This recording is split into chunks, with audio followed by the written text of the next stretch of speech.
Qu'en est-il maintenant, grand B, des compétences d'attribution des autres juridictions, des juridictions d'exception? Eh bien ici, je me bornerai à quelques rappels généraux en m'en tenant aux 4 principales juridictions d'exception en matière civile. Première juridiction d'exception, le tribunal d'instance. Alors disons de suite que le tribunal d'instance est devenu une juridiction très ambiguë. Théoriquement, c'est une juridiction d'exception, incontestablement. Et c'est ce qui ressort d'ailleurs des textes, en particulier de l'article L221 indice 1 du Code de l'organisation judiciaire. Le texte nous dit que le tribunal d'instance connaît en première instance des affaires civiles et pénales qui lui sont attribuées par la loi ou le règlement en raison de leur nature et de leur montant. Mais en même temps, le tribunal d'instance dispose d'une compétence ordinaire très importante et de multiples attributions spéciales. Cette juridiction d'exception glisse, même si on n'est pas une théoriquement, vers la juridiction de droit commun. Alors la compétence ordinaire du tribunal d'instance est déterminée par l'article L221-4 du même code. Sous réserve des dispositions législatives ou réglementaires fixant la compétence des autres juridictions, dit le texte, le tribunal d'instance connaît en matière civile, à charge d'appel, de toutes actions personnelles ou mobilières jusqu'à la valeur de 10 000 €. Il connaît aussi, à charge d'appel faut-il comprendre, des demandes indéterminées qui ont pour origine l'exécution d'une obligation dont le montant n'excède pas 10 000 €. Autrement dit, la compétence ordinaire du tribunal d'instance repose sur un double critère, un critère matériel et un critère financier. Le tribunal d'instance connaît, en principe, d'après le texte, de toutes actions personnelles ou mobilières, à condition que le taux du litige demeure inférieur à 10 000 €. Ensuite, on le sait, la compétence, pour en connaître, passe au tribunal de grande instance. Mais en réalité, actuellement, tout du moins, cette généralité est assez trompeuse. Car ainsi que le précise d'ailleurs le texte, ces actions ne sont de la compétence du tribunal d'instance qu'à condition qu'elles n'entrent pas dans la compétence d'une autre juridiction, en vertu de dispositions législatives ou réglementaires. Or, précisément, la compétence du juge de proximité vient restreindre celle du tribunal d'instance, puisque les petits litiges qui se rapportent aux actions personnelles ou mobilières, eh bien, sont désormais de la compétence du juge de proximité à certaines conditions, en deçà de 4 000 €. Au final, actuellement, une fois encore, la compétence ordinaire du tribunal d'instance consiste donc dans les actions personnelles et mobilières, dont le taux est compris finalement entre 4 000 € et 10 000 €. En deçà, c'est le juge de proximité, au-delà, c'est le tribunal de grande instance. À côté de cette compétence ordinaire, le tribunal d'instance, comme il a été dit, eh bien, s'est progressivement vu reconnaître des compétences spéciales, des compétences matérielles exclusives par de nombreuses dispositions réglementaires législatives. Et quels que soient, ici, les enjeux du litige. Dans ces matières, les textes donnent donc au tribunal d'instance compétences exclusives, quel que soit ce taux du litige. Ainsi, par exemple, en va-t-il pour la saisie des rémunérations, pour l'expulsion des locaux sans titre, des lieux d'habitation, des actions en bornage, de la tutelle des majeurs, et ainsi de suite. Voilà pour le tribunal d'instance. Quelques mots maintenant, deuxièmement, sur la juridiction de proximité. Alors on sait que la juridiction de proximité a été instituée par une loi du 9 septembre 2002. Et cette juridiction a été assez décriée, en vérité. Assez décriée parfois par les magistrats de carrière, car rappelons que le juge de proximité est un juge non professionnel, mais surtout par la doctrine et par l'opinion publique. Songeons tout de même que le contentieux dont connaissent les juges de proximité est un contentieux souvent très technique. Et peu importe la faiblesse des enjeux, un contentieux technique mérite autant d'égards qu'un contentieux d'importance financière moins difficile. Et par conséquent, cette juridiction est une juridiction qui a difficilement trouvé sa place, qui a longtemps laissé à désirer. Et c'est pourquoi, en réalité, elle est appelée à disparaître. Elle devrait disparaître au 1er janvier 2017, à moins d'ailleurs qu'elle ne soit d'ici là reconduite. Et en effet, reprenant une proposition de la commission de répartition des contentieux, dite commission Guinchard, du nom de son président, eh bien, une loi du 13 décembre 2011 a pris le parti de supprimer la juridiction de proximité en réinvestissant le tribunal d'instance des compétences qui lui étaient jusque-là dévolues, tout en conservant les juges de proximité, mais en leur confiant, eh bien, désormais, des tâches en matière pénale. Cette réforme n'est pas encore entrée en vigueur, elle est programmée, mais demain, eh bien, la compétence du tribunal d'instance sera donc élargie. Il reste que ces juridictions de proximité vont subsister pendant un certain temps encore, et par conséquent, on en dira très rapidement quelques mots.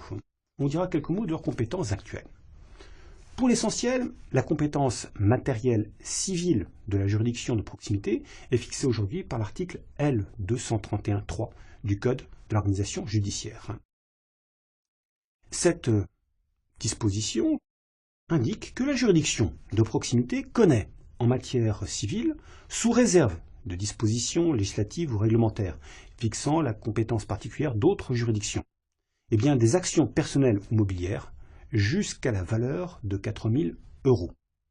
Et il est précisé, il est ajouté, qu'elle connaît des demandes indéterminées qui ont pour origine l'exécution d'une obligation dont le montant n'excède pas 4 000 €.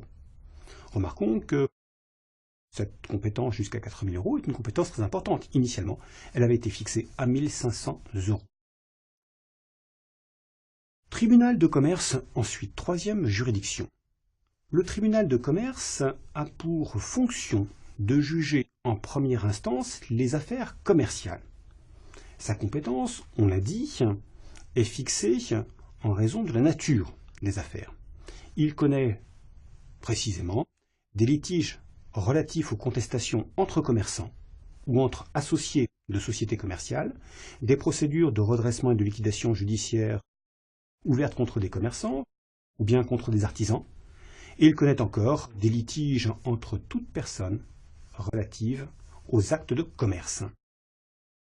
On rappelle à cet égard que lorsque l'acte effectué par le commerçant est mixte, c'est-à-dire qu'il a été passé par un commerçant et par un non-commerçant, une personne à l'égard duquel le litige eh bien, est un litige civil, eh bien, la détermination de la juridiction compétente dans ce cas est fonction de la qualité des parties au procès. Soit le non-commerçant est le demandeur à l'instance. Et bien dans ce cas-là, il dispose d'une option de compétence. Il pourra décider d'assigner le commerçant devant la juridiction consulaire, devant la juridiction commerciale, ou il pourra décider de l'assigner devant la juridiction civile.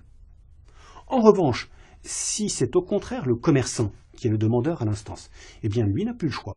Il doit saisir obligatoirement la juridiction civile. Autrement dit, on ne peut pas imposer la juridiction commerciale à un non-commerçant. Quatrième et dernière juridiction que j'envisagerai ici, le Conseil de prud'homme. Alors, le Conseil de prud'homme est compétent pour trancher les litiges individuels qui sont nés à l'occasion d'un contrat de travail ou d'un contrat d'apprentissage. Et à nouveau, c'est la nature de l'affaire donc, et non pas l'importance des enjeux pécuniaires qu'il faut considérer. Et je rappellerai simplement à cet égard que le Conseil de prud'homme dont le fonctionnement est appelé par plusieurs réformes successives à être radicalement modifié les années à venir, eh bien n'a pas de compétence pour les litiges collectifs du travail, les mouvements de grève par exemple, non plus que pour des litiges qui sont relatifs à des contrats non soumis au Code du travail. Voilà pour la compétence d'attribution. Quelques mots maintenant sur la compétence territoriale. Paragraphe 2e. Alors je ne reviendrai pas, évidemment, sur la détermination de l'étendue du ressort géographique de toutes les juridictions civiles. Je rappellerai simplement ici le critère à suivre pour déterminer qui est territorialement compétent pour connaître de tel ou tel litige. Il faut à cet égard envisager un principe et puis les tempéraments et exceptions. Quant à le principe, en matière de compétence territoriale, le principe est posé à l'article 42 du Code de procédure civile. La juridiction territorialement compétente est, sauf disposition contraire, celle du lieu où demeure le défendeur. Ainsi, celui qui subit le procès n'a normalement pas à se déplacer devant une juridiction très éloignée. Pour la personne physique, ce lieu où il demeure s'entend en principe du lieu de son domicile, le lieu de son principal établissement juridique. Et à défaut, on retiendra le lieu de sa résidence, c'est-à-dire le lieu où habituellement la personne séjourne. C'est ce qui ressort de l'article 43 du Code de procédure civile. Si le défendeur devait ne pas avoir de domicile, pas avoir de résidence, et bien dans ce cas-là, ou du moins de résidence domicile connue, le demandeur pourrait saisir la juridiction de sa propre résidence, nous dit l'article 42. Quant à la personne morale, eh bien le lieu où elle demeure est le lieu où elle est établie, là encore juridiquement, le lieu de son principal établissement. Concrètement, ce sera le lieu de son siège social, ou plus généralement, le centre de ses décisions. Avec cette précision que depuis le XIXe siècle, un tempérament prétorien est admis à cette règle. Ce tempérament, on le désigne en parlant de jurisprudence dite des gares principales. Il est permis, en effet, d'assigner une société non seulement au lieu de son principal établissement juridique, au lieu de son siège, mais aussi devant le tribunal dans le ressort duquel elle dispose d'une succursale avec un agent habile à la représenter. Finissons par préciser, quant à ce principe, que si l'action est dirigée contre plusieurs défendeurs, qui n'ont pas leur domicile, leur résidence, leur siège, dans le même ressort territorial, et dans ce cas-là, le demandeur peut saisir à son choix la juridiction où l'un d'eux demeure. Article 42, et encore, du Code de procédure civile. Les tempéraments exceptions maintenant, grand B. Eh bien parfois, par exception, le demandeur va bénéficier d'une option de compétence. Par exemple, en matière contractuelle, il ne sera pas tenu de saisir la juridiction du lieu où demeure le défendeur, il pourra aussi saisir la juridiction du lieu d'exécution du contrat.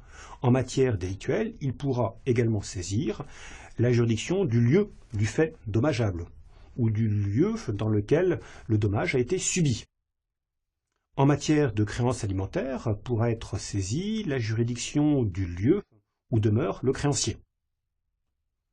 D'autres fois, il ne s'agira plus d'une option de compétence, d'autres fois, la loi va attribuer compétence exclusive à une autre juridiction que celle du lieu où demeure le défendeur. Par exemple, les actions réelles immobilières sont de la compétence de la juridiction du lieu de situation de l'immeuble.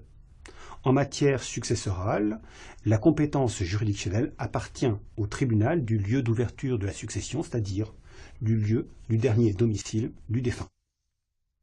Enfin, mais je n'y insiste pas, la loi pose parfois des règles de compétence particulières relativement à telle ou telle juridiction. Ainsi, par exemple, en matière de divorce ou de séparation de corps, pour le tribunal de grande instance, article 1070 et suivant du Code de procédure civile.